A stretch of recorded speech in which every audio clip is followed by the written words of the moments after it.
Everyone, welcome to Nisha knowledge. अपनी NCERT series को आगे बढ़ाते हुए आज हम क्लास 9 का चैप्टर 4 क्लाइमेट का पार्ट 2 डिस्कस करेंगे। जितने भी लोगों ने इस चैप्टर का फर्स्ट पार्ट नहीं देखा है, चैनल पर जाके विजिट कीजिए, प्लेलिस्ट अवेलेबल है, वहां जाके देख सकते हैं। गवर्नमेंट जॉब के नाम से ये प्लेलिस्ट अवेलेबल है, आप वो भी जाके चेकआउट कर सकते हैं। सोशल साइंस और साइंस के बाकी और क्लासेस से भी एनसीईआरटी बुक के थ्रू सारे चैप्टर्स अपलोड कर दिए गए हैं। कोई भी डाउट आता है तो आप कमेंट करके पूछ सकते हैं, जाके आप उन चैप्टर्स को देख सकते हैं कि जो एनसीईआरटी बुक्स हमारी वो कितनी ज्यादा इंपॉर्टेंट है हमारे स्कूलिंग के लिए भी, और जो हमारे जो कॉम्पिटेटिव एग्जाम्स होते हैं उनमें भी कितने ज्यादा क्वेश्चंस इन बुक से पूछे जाते हैं। एनसीईआरटी बुक्स हमारी सारी हायर स्टडीज का बेस मानी गई है।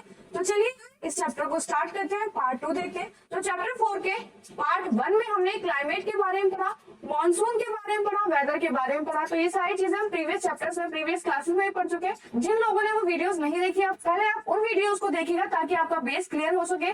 उसके बाद आप इस वीडियो को रेफर कीजिए। इस चैप्टर में इन्हीं सारे टॉपिक्स को हायर क्लासेस के अकॉर्डिंग समझाया गया है। तो वेदर क्लाइमेट हमने प्रीवियस क्लासेस में सिर्फ डेफिनेशन के तौर पे देखे थे, और यहाँ पे हम इन चीजों को ब्रीफ में देखेंगे। विंड्स देखेंगे कि कैसे हवाएं बारिश लाती है, कैसे एल्टीट्यूड लैटिट्यूड अफेक्ट करते हैं टेम्परेचर को, क्लाइमेट को, प्रेशर और विंड्स क्या होती है, कोल्ड वेदर सीजन क्या होता है। तो ये सारी चीजें हमने प्रीवियस क्लास में डिस्कस की थी डायग्राम्स के थ्रू। आज हम सीजन में हॉट वेदर सीजन के बारे में पढ़ेंगे। कौन कौन से विंड हॉट वेदर सीजन के लिए, समर सीजन के लिए रिस्पॉन्सिबल होती है। स्टार्ट करते हैं इसको। Due to the apparent northward movement of the sun, the global heat belt shifts northwards. मतलब यहाँ पे लिखा है हमारी अर्थ जिस तरह से सन के अराउंड मूव करती है और हमारी अर्थ 23 डिग्री पे टिल्ट हो रखी है, जिसकी वजह से क्या होता है, ये सन है और ये अर्थ है, ये थोड़ी इस डायरेक्शन में टिल्टेड है, जिसकी वजह से क्या होता है, एक बार अर्थ का नॉर्दर्न हेमिस्फीयर सन के पास होगा और एक बार जो साउदर्न हेमिस्फीयर है वो सन के पास होगा। सन की हीट बेल्ट शिफ्ट होती है नॉर्दर्न हेमिस्फीयर की तरफ, नॉर्थवर्ड की तरफ। इक्वेटर पे सबसे ज्यादा गर्मी होती है, सबसे ज्यादा सनरेज आ रही होती है, जिसकी वजह से हमने देखा कि ये हमारी अर्थ है, ये है इक्वेटर, और यहाँ हमारा इंडिया पड़ता है। Global heat belt north shift होने की वजह से इंडिया में हॉट वेदर फील किया जाता है, महसूस किया जाता है, एक्सपीरियंस किया जाता है, जो कि हम देखेंगे मार्च से मई के महीने तक ये रहता है। The influence of the shifting of the heat belt can be seen clearly from the temperature recording taken during मार्च से मई। मार्च से मई के बीच में डिफरेंट लैटिट्यूड्स पे अगर हम इस टेम्परेचर को रिकॉर्ड करते हैं तो हम अच्छे से जान पाएंगे कि जो ये हीट बेल्ट शिफ्ट हो रही है उनका क्या इफेक्ट पड़ रहा है, किस तरह से वो टेम्परेचर में डिफरेंस शो कर रहे हैं। मार्च में हाईएस्ट टेम्परेचर रिकॉर्ड किया जाता है लगभग 38 डिग्री सेल्सियस डेक्कन प्लेट्यू में, और अप्रैल में गुजरात और मध्य प्रदेश में यही टेम्परेचर 42 डिग्री सेल्सियस तक एक्सपीरियंस किया जाता है, और मई के महीने में यही टेम्परेचर 45 डिग्री सेल्सियस ऑब्जर्व किया जाता है नॉर्थ वेस्टर्न पार्ट में इंडिया के। नॉर्थ वेस्टर्न पार्ट मतलब राजस्थान गुजरात वाला section. Temperatures remain lower due to moderating influence of the ocean. लेकिन जब हम बात करते हैं इंडिया के पेनिनसुलर रीजन की, तो हम क्या देखेंगे, पेनिनसुला किसे कहते हैं, वो कोई भी स्पेसिफिक एरिया जो 3 तरफ से पानी से घिरा हो उसे पेनिनसुला बोलते हैं। तो हमारा जो इंडिया का साउदर्न पार्ट है उसके पूरे आसपास तीनों साइड इंडियन ओशियन है, जिसकी वजह से मतलब ओशियन की वजह से आसपास का टेम्परेचर इन्फ्लुएंस होता है। और हमने प्रीवियस क्लास में पढ़ा था कि ओशियन के आसपास के जितने भी एरिया होते हैं, जितने भी रीजन होते हैं, उनमें ये टेम्परेचर का वेरिएशन बहुत ज्यादा कम होता है। बेसिकली वहां का टेम्परेचर कैसा होता है, कांस्टेंट ही ऑब्जर्व करने को मिलता है। The summer month experience rising temperature and falling air pressure in the northern part of the country. Summer के सीजन में, समर के मंथ में हाई टेम्परेचर और लो एयर प्रेशर ऑब्जर्व किया जाता है नॉर्थ पार्ट में, इंडिया के नॉर्थ पार्ट में। टुवर्ड्स द एंड मई, जैसे जैसे मई एंड होता जाता है, ये लो प्रेशर एरिया एक्सटेंड कर जाता है थार डेजर्ट की तरफ, जो कि नॉर्थ वेस्ट में पड़ता है, राजस्थान साइड, पटना और छोटा नागपुर क्रिएट हो जाती है। मतलब ये लो प्रेशर बेल्ट एक्सटेंड हो जाती है नॉर्थ वेस्ट थार डेजर्ट से लेके छोटा नागपुर, प्लेट्यू, पटना, ईस्ट और साउथ ईस्ट तक। नेक्स्ट है circulation of air begins to set in around this trough. तो जब भी लो प्रेशर कंडीशंस क्रिएट होती है उस वक्त क्या होती है, वहां पे एक वैक्यूम सा क्रिएट होता है, जिसकी वजह से ओशियन से जो हवाएं हैं वो उस जगह को, उस वैक्यूम को फिल करने के लिए आ जाती हैं। तो circulation air begins to set in around this trough. तो इस वैक्यूम को, इस स्पेस को फिल करने के लिए ओशियन से हवाएं आने लगती हैं। जब भी लो प्रेशर क्रिएट होता है हाई प्रेशर से हवाएं मूव करना स्टार्ट करती हैं। जो कि हमने प्रीवियस क्लास में पढ़ा था कि समर्स में क्या होता है, लो प्रेशर क्रिएट हो जाता है लैंड पर, जो कि इंडिया के नॉर्थ रीजन में ऑब्जर्व एक्सपीरियंस करने को मिलता है, और ओशन रीजन में हाई प्रेशर क्रिएट होता है उस वक्त, जिसकी वजह से जो हवाएं हैं वो हाई प्रेशर से लो प्रेशर की तरफ शिफ्ट हो जाती हैं, और यही कंडीशन विंटर सीजन में क्या होती है, अपोजिट हो जाती है। आगे देखते हैं, striking feature of the hot weather season is loo. तो हम क्या देखते हैं कि समर्स में गर्म हवाएं चलने लगती हैं जिसको लू बोलते हैं। ये गस्टी, स्ट्रॉन्ग, हॉट और ड्राई विंड्स होती हैं जो पूरे दिन नॉर्थ और नॉर्थ वेस्ट इंडिया में चलती है, ब्लो करती है, और कभी कभी इवनिंग तक ब्लो करती है। Direct exposure to these wind may even prove to be fatal. अगर आप इस मौसम में इन हवाओं में टाइम स्पेंड करते हो, direct exposure to these winds may even prove to be fatal. तो dust storm are very common. Dust storm इस सीजन में कॉमन होते हैं, मई के महीने में नॉर्दर्न इंडिया में। इन स्टॉर्म्स के टाइम पे टेम्परेचर बहुत कम होता है, हवा लाइट होती है, और हमने देखा कि जो वैक्यूम क्रिएट होता है उसको फिल करने के लिए ओशन से हवाएं आती है। तो ओशन से जो हवाएं आएंगी मॉइस्चर को अपने साथ कैरी करके लाएंगे, जिससे हमें हल्की बारिश और कूल ब्रीज भी एक्सपीरियंस करने को मिलती है। This is also the season for localized thunderstorm. Thunderstorm आते हैं associated with violent winds, torrential downpours, often accompanied by hail. तो हेल स्टॉर्म भी उस वक्त आते हैं। वेस्ट बंगाल में इन स्टॉर्म्स को काल बैसाखी कहते हैं। Towards the close of the summer season, जैसे जैसे समर सीजन खत्म होता जाता है तो प्री मानसून सीजन केरला और कर्नाटक में शुरू हो जाता है। They help in the early ripening of mangoes and are often referred to as mango showers. और इस बारिश की वजह से जो आम के फ्रूट्स होते हैं वो पक जाते हैं, जिससे कि इन विंड्स को हम मैंगो शार्स भी, जिससे कि इस प्री मानसून को हम मैंगो शार्स भी कहते हैं। आगे देखते हैं, advancing monsoon the rainy season. Starting के जून से लो प्रेशर कंडीशंस क्रिएट हो जाती है नॉर्दर्न प्लेन्स में, जो कि अट्रैक्ट करती है ट्रेड विंड्स को साउदर्न हेमिस्फीयर से। और ये इक्वेटर के नीचे वाले रीजन की बात कर रहे हैं, जहां पर ओशन से हवाएं आती है, नॉर्दर्न प्लेन्स में अट्रैक्ट होती है लो प्रेशर के कारण, जो कि अपने साथ क्या मॉइस्चर लेकर आ रही थी। This south east trade winds originate over the warm सब ट्रॉपिकल एरिया से ओरिजिनेट होती है, कहां पर, साउदर्न ओशन में, और वो क्रॉस करती है इक्वेटर को और साउथ वेस्टर्ली डायरेक्शन से एंटर कर जाती है इंडियन पेनिनसुला में, जिसको हम साउथ वेस्ट मानसून बोलते हैं। मैप के थ्रू देखते हैं, ये है अर्थ, ये है इक्वेटर, यहाँ है इंडिया, ठीक है, ये है हमारा साउदर्न हेमिस्फीयर, जहां से ये हवाएं आती हैं और इक्वेटर क्रॉस करके एंटर करती है इंडिया में, और कोरियोलिस फोर्स की वजह से ये क्या राइट में क्या कर जाती है, मूव कर जाती हैं। तो साउथ वेस्ट से ये इंडिया में क्या करती है, एंटर करती है हवाएं केरला वाले रीजन से, जो कि रिस्पॉन्सिबल होती है किसका, साउथ वेस्ट मानसून का। These winds blow over warm ocean। हम क्या देखेंगे कि ये जो हवाएं हैं वो गर्म होती हैं, सबसे ज्यादा हीट आ रही होती है इक्वेटर पे सन की तरफ से, जिसकी वजह से जो साउदर्न हेमिस्फीयर के जो ओशंस है वहां पर पानी गर्म हो जाता है। जब पानी गर्म होता है तो ठंडे होने में ज्यादा टाइम लेता है, जिसकी वजह से उसके आसपास की जो हवाएं हैं वो भी गर्म हो जाती है, और वो इक्वेटर को पार करके फिर इंडिया में एंटर करती हैं। They bring abundant moisture to the subcontinent, और सब कॉन्टिनेंट के लिए इन हवाओं में इतना मॉइस्चर होता है कि उनकी वजह से मानसून आता है, रेनफॉल होने स्टार्ट हो जाती है। These winds are strong and blow at average velocity 30 kilometre per hour. बहुत स्ट्रॉन्ग विंड्स होती है इनकी, उसकी ये उनकी वेलोसिटी बताइए। With the exception of the extreme northwest, the monsoon winds cover the country in about month। तो north west region को छोड़ के, नॉर्थ वेस्ट रीजन को छोड़ के मतलब जो राजस्थान वाला एरिया है, मतलब ये है हमारे इंडिया, और ये वाला राजस्थान गुजरात वाला जो रीजन है ये इंडिया, यहाँ से ये हवाएं एंटर करेंगी इंडिया में, और इस वाले रीजन को छोड़ के पूरी कंट्री में मानसून आने में 1 महीना लग जाता है। और इस रीजन को छोड़ने के लिए हमने क्यों बोला, क्योंकि यहाँ पे अरावली पर्वत है, अरावली रेंजेस है, जिससे ये हवाएं पैरेलल होके इस तरह से निकल जाती हैं, और ये है अरावली रेंज, और बीच में होती है अरावली रेंज, जिनसे ये जो हवाएं हैं वो पैरेलल होके निकल जाती हैं। और ये कॉन्सेप्ट हम प्रीवियस क्लास में पढ़ चुके हैं। आगे देखते हैं, the inflow of the south west monsoon into the India brings about a total change in the weather. इस साउथ वेस्ट मानसून की वजह से पूरे वेदर में चेंज आ जाता है। जब ये मानसून एंटर करता है इंडिया में, उस वक्त जो वेस्टर्न घाट्स की जो विंडवर्ड साइड होती है वहां पर सबसे ज्यादा रेनफॉल ऑब्जर्व करने को मिलेगी 250 सेंटीमीटर। ऐसा क्यों होता है, देखिए फिर से देखते हैं, ये कॉन्सेप्ट हम प्रीवियस क्लास में पढ़ चुके हैं, फिर से देखते हैं। ये होते हैं वेस्टर्न घाट, हवाएं यहाँ से एंटर करेंगी। वेस्टर्न घाट इन हवाओं के सामने एक वॉल की तरह होंगे, जिससे टकरा के सबसे ज्यादा जो रेनफॉल होगी वो इस एरिया में हो जाएगी जहाँ पे सबसे ज्यादा वेजिटेशन पाई जाती है।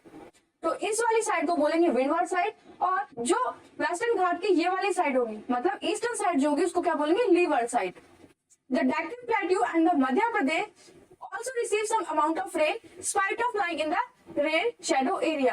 तो इन हवाओं की वजह से डेक्कन प्लेट्यू और जो मध्य प्रदेश वाला रीजन है उसमें भी बारिश होगी। The maximum rainfall of this season is received in the north eastern part of country. इस सीजन की सबसे ज्यादा जो रेनफॉल आपको देखने को मिलेगी वो नॉर्थ ईस्ट में मिलेगी, जैसे कि असम, मणिपुर, मेघालय। मौसम in the southern ranges of the खासी हिल्स, मौसम जो खासी हिल्स के साउथ में वो रीजन वर्ल्ड की सबसे हाईएस्ट रेनफॉल ऑब्जर्व करता है, या वहां पे वर्ल्ड की सबसे ज्यादा रेनफॉल होती है। Rainfall in the Ganga valley decreases from the east to west, और जो गंगा वैली वाला जो रीजन है वहां पर ईस्ट से वेस्ट की तरफ हम देखेंगे तो रेनफॉल का जो पैटर्न है वो डिक्रीज होने लगेगा। राजस्थान और गुजरात तक आते आते ये रेनफॉल बिल्कुल खत्म हो जाएगी। हवा के पास बिल्कुल भी पानी यहाँ पे नहीं रहेगा, मॉइस्चर नहीं रहेगा, जिसकी वजह से राजस्थान और गुजरात में बहुत ज्यादा ना के बराबर यहाँ पे बारिश होती है। अनदर फिनोमेना देखते हैं associate with the monsoon is it tendency to have breaks in rainfall. एक और फिनोमेना होता है रेनफॉल का कि वो बीच बीच में ब्रेक हो जाता है। क्यों? Thus it has wet and dry spells. In other words अगर हम बोले monsoon rains take place only for a few days at a time.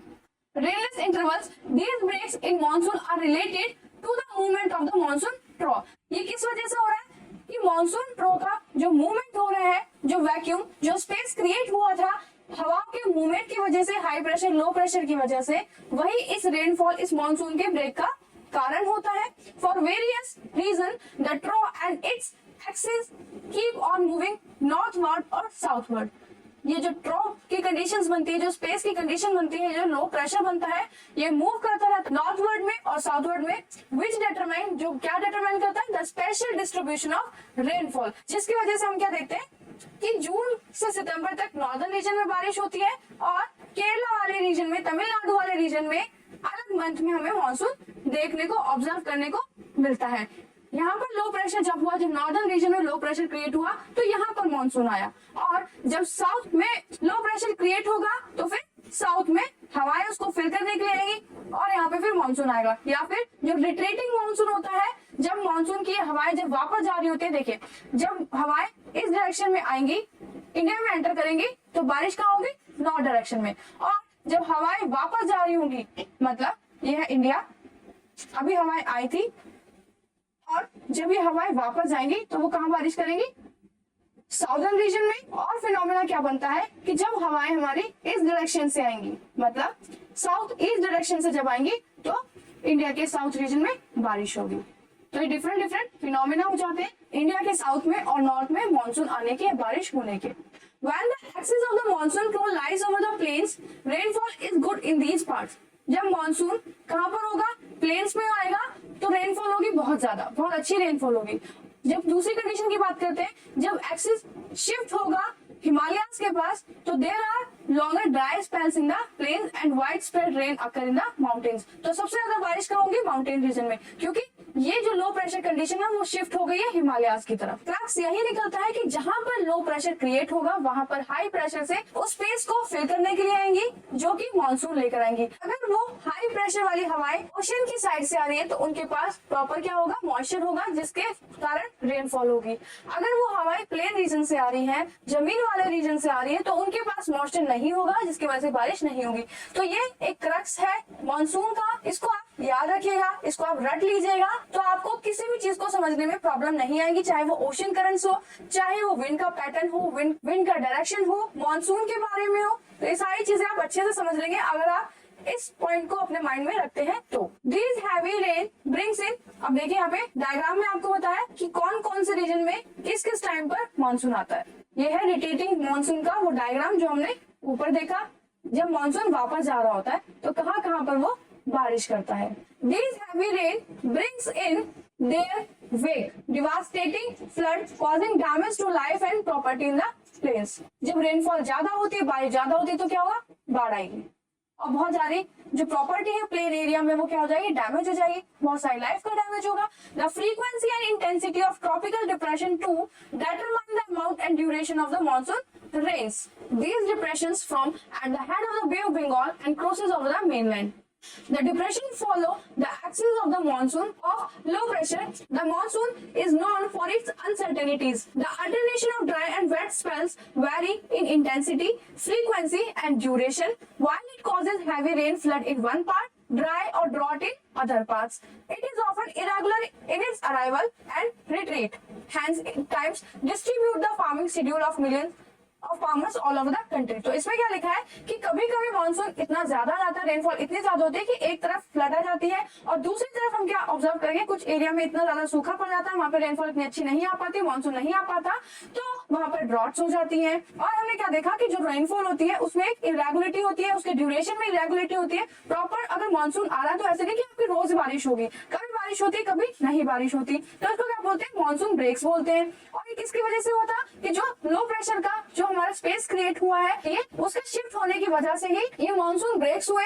Duration और अराइवल में फर्क हो जाएगा एक जगह से दूसरी जगह के रेनफॉल पैटर्न में, जिसकी वजह से जो ऑल ओवर कंट्री में जो फार्मर्स हैं उनकी क्रॉपिंग पैटर्न में भी डिस्टर्बेंस हो जाता है। रिट्रीटिंग और पोस्ट मानसून पढ़ेंगे। द ट्रांजिशन मानसून मतलब जब मानसून जा रहा है वापस इंडिया से बाहर जा रहा है, दूसरी कंट्रीज में जब वो जा रहा होता है मानसून, या फिर मानसून का ट्रांजिशन हम देखेंगे इस पूरे पैरा में। ड्यूरिंग अक्टूबर और नवंबर के टाइम पे क्या होता है, with the apparent movement of the sun, अब सन की फिर से क्या होगी, मूवमेंट होगी साउथ की तरफ। द मानसून ड्रॉ, अब जो लो प्रेशर होगा, जो स्पेस क्रिएट हो रहा है वो कहाँ पर होगा, साउदर्न प्लेन्स में। तो अब जो लो प्रेशर और जो स्पेस है जो नॉर्दर्न प्लेन में क्रिएट हो रखा था वो वीक हो जाएगा।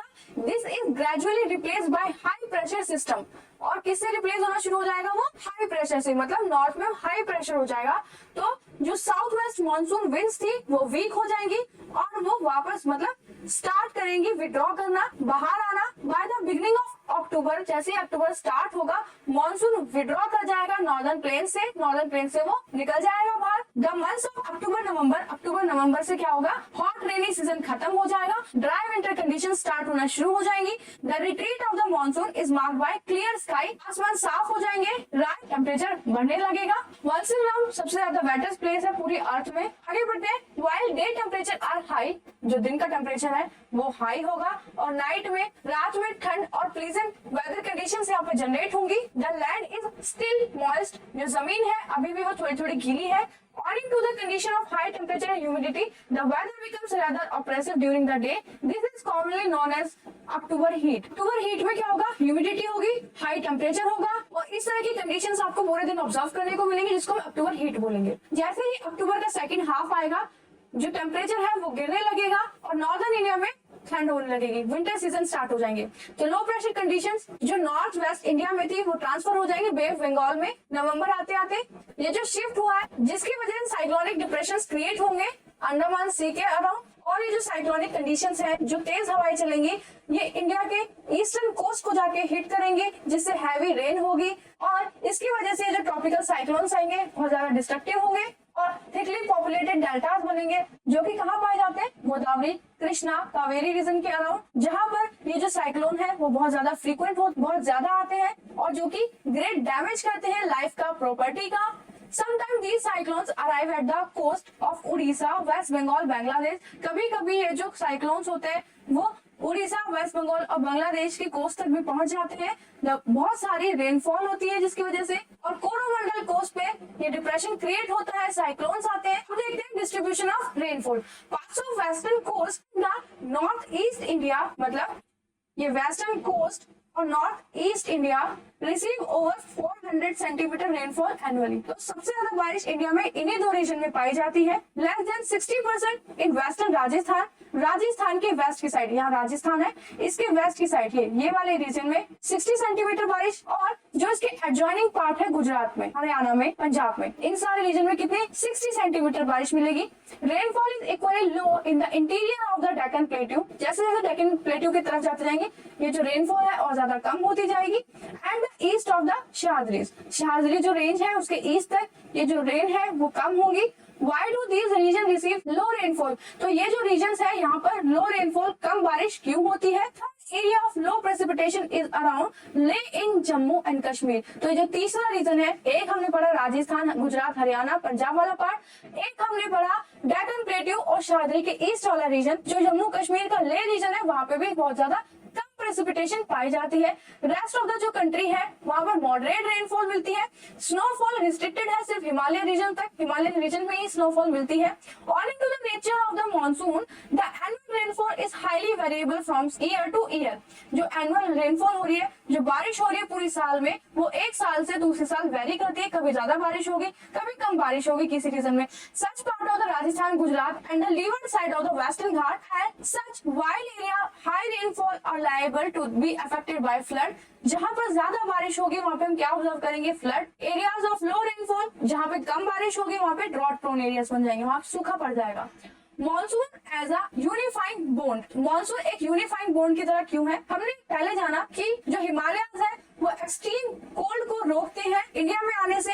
जो ठंडी हवाएं होती है सेंट्रल एशिया में जो चलती है, हिमालय उसको एक वॉल की तरह रोकते हैं इंडिया में आने से। This enables northern India to have uniformly higher temperature compare to the other region on the same latitude. मतलब इसकी वजह से, हिमालयास की होने की वजह से इसी लैटिट्यूड पे जो और रीजन पड़ते हैं और कंट्रीज पड़ती हैं, वहां के मुकाबले जो इंडिया उसमें हाई टेम्परेचर ऑब्जर्व करने को मिलेगा। लेकिन बाकी ऐसे जो रीजन है वो इन्हीं हवाओं से ज्यादा अफेक्ट हो जाते हैं और वहां पे बहुत ज्यादा ठंड मिलती है। सेम इसी तरीके से हम देखेंगे जो पेनिनसुलर प्लेट्यू है, under the influence of the sea from three sides, तीनों साइड से वो सी से घिरा हुआ है, तो पूरा इन्फ्लुएंस होगा इस रीजन का सी से, जिसकी वजह से वहां पे मॉडरेट टेम्परेचर एक्सपीरियंस किया जाएगा। डिस्पाइट ये रीजन है जहाँ पे सबसे ज्यादा रेनफॉल होती है, फिर उससे कम, फिर उससे कम। ये पूरा मैप में दिया हुआ है। आप इन स्टेट का नाम यहाँ पे मेंशन कीजिएगा ताकि आपको पता चल सके कौन से स्टेट में कितनी रेनफॉल होती है, किस तरह से मानसून आता है। ये कटआउट्स है डिवास्टेटेड इफेक्ट के मानसून के। Despite such moderating influence, there are great variation in the temperature conditions. तो इसकी वजह से, मतलब आसपास ओशन होने की वजह से एक बहुत ज्यादा इम्पैक्ट पड़ता है उस रीजन पे, टेम्परेचर कंडीशंस पे, और वहां का जो टेम्परेचर है वो मॉडरेट रहता है। वहां की जो कंडीशंस है, मतलब सी के आसपास के जो रीजन्स हैं उनके जो टेम्परेचर कंडीशंस हैं वो कांस्टेंट रहेंगी और वहां पे बहुत कम ही वेरिएशन मिलेगा वहां के क्लाइमेट में।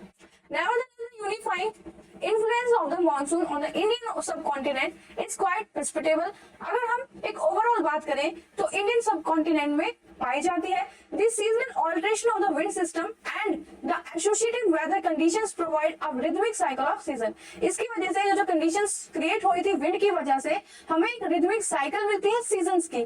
कभी रेनी सीजन होगा, बारिश का मौसम होगा, फिर उसके बाद विंटर्स आ जाएंगे, फिर समर्स आ जाएंगे, और ये साइकिल चलती रहेगी। Even the uncertainties of rain, जो रेन का जो पैटर्न है उसमें जो अनसर्टेनिटीज होती है और अनइवन डिस्ट्रीब्यूशन है, जो मतलब कहीं पे ज्यादा रेन होती है, कहीं पे कम रेन होती है, यही टिपिकल कंडीशंस होती है मॉनसून की। The Indian landscape is animal and plant life is entire agricultural calendar and the life of the people. ये जो डिस्ट्रीब्यूशन जो है रेन का इंडिया के अंदर एनिमल, प्लांट और एग्रीकल्चर कैलेंडर को डिसाइड करता है, उनकी लाइफ को अफेक्ट करता है।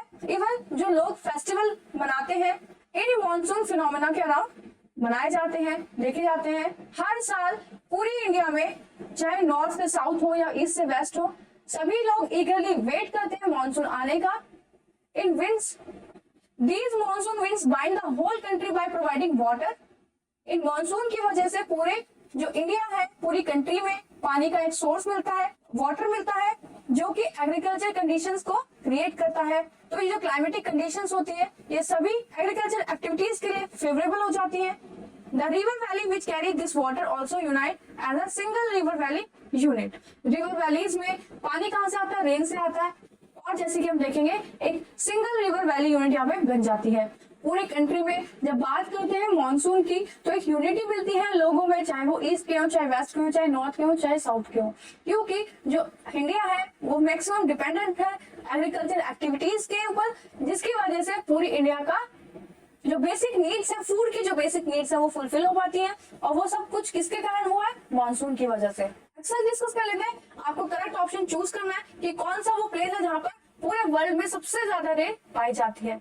तो इसका आंसर है मौसम। The wind blowing in the northern plains in summer is also known as loo. Monsoon arrives in India approximately, कब आता है मॉनसून? ये आप मुझे कमेंट करके बताएंगे, ये हमने चैप्टर में डिस्कस किया है। Which one of the following characteristics the cold weather season in India? India में जो कोल्ड वेदर सीजन है उसके क्या क्या कैरेक्टरिस्टिक्स हैं। ये जितने भी क्वेश्चंस मैं आपसे पूछती हूँ वो चैप्टर के अंदर से ही होते हैं, तो इस वीडियो को आप अच्छे से देखिए और सभी क्वेश्चंस का आंसर करने की कोशिश कीजिएगा ताकि आपको चैप्टर का ओवरव्यू मिल सके। इंडिया में वार्म डेज होते हैं और कोल्ड नाइट्स होती है। आंसर द फॉलोइंग क्वेश्चंस देखते हैं। What are the control affecting the climate of India?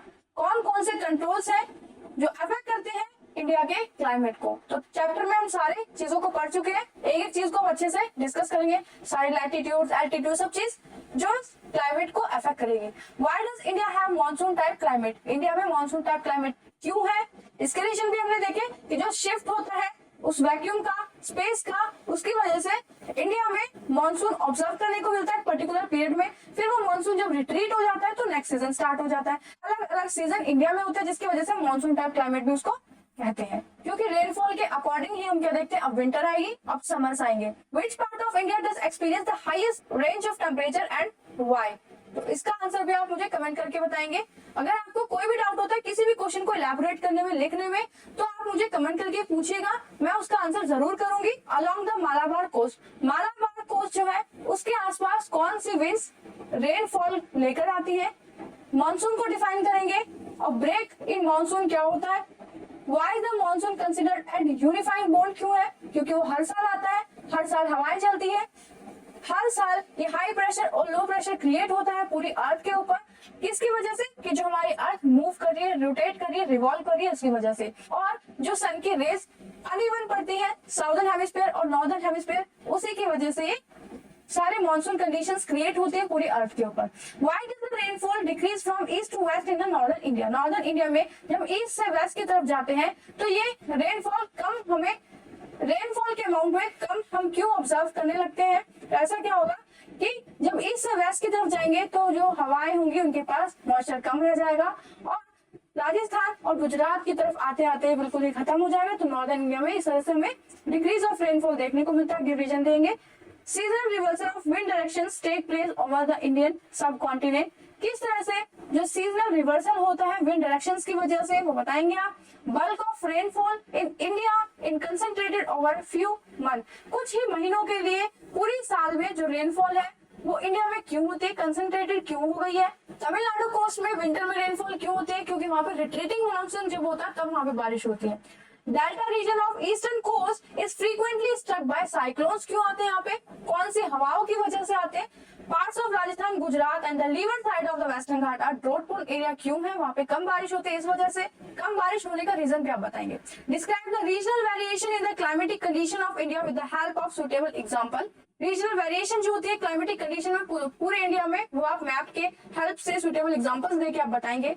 एक अकाउंट तैयार करना है वेदर कंडीशंस में जिसमें आपको कैरेक्टरिस्टिक्स बतानी है कोल्ड सीजन की जो इंडिया में होता है।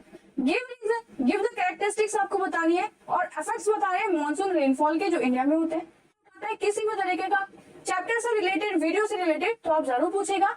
नेक्स्ट वीडियो में नेक्स्ट चैप्टर से आप फिर से मिलेंगे। All the best and thank you.